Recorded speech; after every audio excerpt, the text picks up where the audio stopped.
I'm not sure win32gui.EnumWindows is working properly. I'm just getting started with win32, so I'm slightly sketchy about how it's supposed to work in the first place, but win32gui.EnumWindows just doesn't like it when I return false from the callback, and I'm not sure why. For instance, the following crashes. With traceback.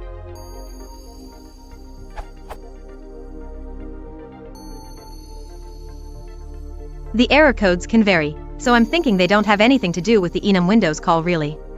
For instance, the code changes to 123, the file name, directory name, or volume label syntax is incorrect if I run it on my old XP laptop, and if I put a print statement before return false it comes back as error 0. Everything works fine if I just return true from the callback every time and let it cycle through all windows. My thought is that since the C version of EnumWindows returns false both when the callback returns false and when something genuinely goes wrong, the wrapper can only see the return value and assumes the worst whenever it gets false? Or is it something else? Using Python 2.7.9 and win32 build 219.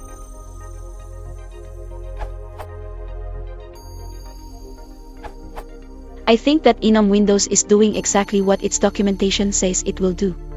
Returning false from the callback function terminates the enumeration. Your statement, the wrapper can only seize the return value, means nothing, since according to the documentation this function isn't supposed to return anything. Why don't you forget about analyzing the return value and just wrap the call to EnumWindows in a try, except block if you want to suppress the exception?